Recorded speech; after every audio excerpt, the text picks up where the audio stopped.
Ce qui va suivre a été réalisé dans le cadre d'un oral lors de mon master en métier du livre et de l'édition. Bonne vidéo! Bonjour à tous, aujourd'hui je voudrais vous parler d'un domaine, la vulgarisation scientifique. Mais avant, laissez-moi vous expliquer pourquoi j'ai fait ce choix. En effet, c'est une passion qui a été l'objet de mes études.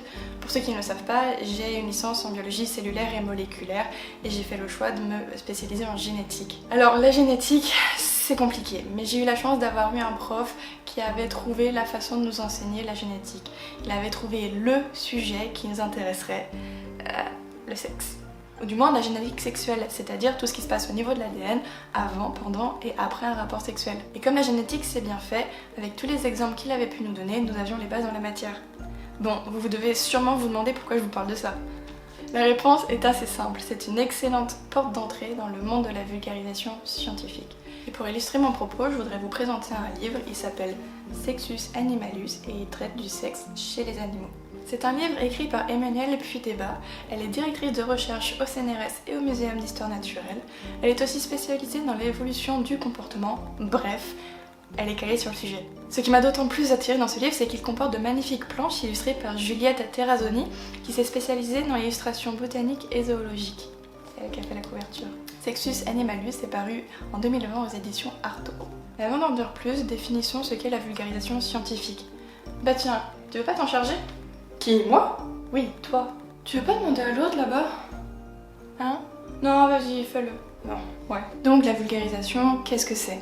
Eh bien selon le Trésor de la langue française, c'est le fait de diffuser à un grand public des connaissances, des produits et des idées. En fait, c'est une forme de diffusion pédagogique des connaissances de n'importe quel domaine qui cherche à mettre le savoir, mais aussi ses limites et ses incertitudes, à portée d'un public non expert. Donc même si des fois ça paraît bien compliqué et qu'on a l'impression que ça s'adresse à des personnes qui connaissent déjà le sujet, en fait c'est tout le contraire, c'est pour ceux qui n'y connaissent rien. Il faudra quand même dire que c'est toujours plus facile si on est réceptif au sujet.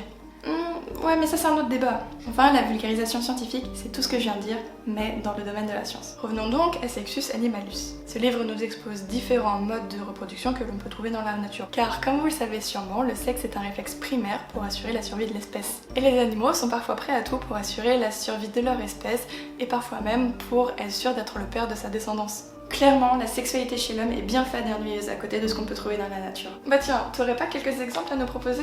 Si, bien sûr. Par exemple, saviez-vous que les mouches femelles étaient capables d'émettre des hormones pour se faire passer pour un mâle ?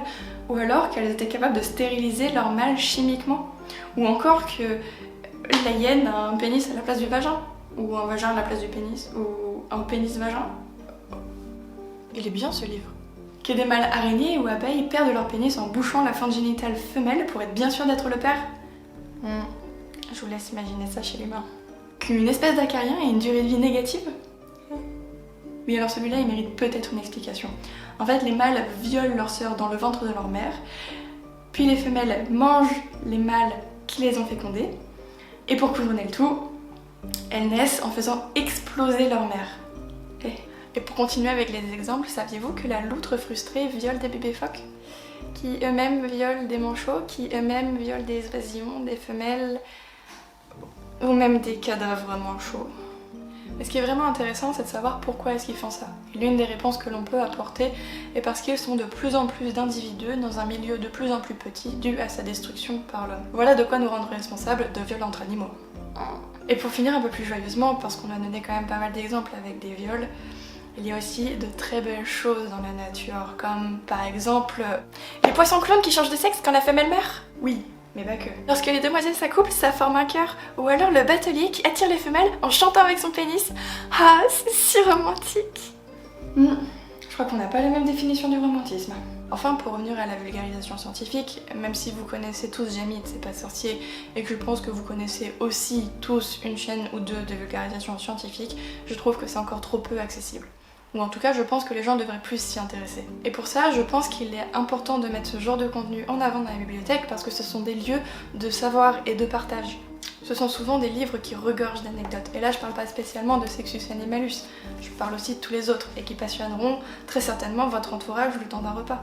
Cela permet un apprentissage ludique et pertinent. Il existe tout un tas de livres de vulgarisation qui abordent chacun énormément de sujets aussi différents les uns que les autres. Surtout qu'il ne faut pas oublier qu'un livre coûte de l'argent et que tout le monde n'a pas forcément les moyens de l'acheter.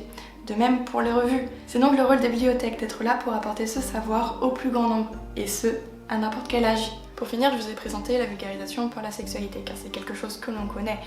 Mais toutes les portes d'entrée sont les bonnes, il faut juste trouver la sienne et surtout nous le permettre en nous proposant davantage d'ouvrages sur le sujet, car ils existent. Merci de m'avoir écouté, j'espère que je vous ai appris des choses et que je vous ai convaincu de vous pencher sur la vulgarisation scientifique.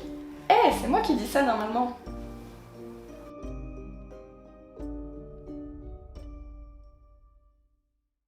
Ou du moins de la génétique sexuelle. Ou du moins de la génétique. Donc même si des fois ça paraît bien compliqué et qu'on a l'impression... Donc même si des fois ça paraît bien compliqué et qu'on a...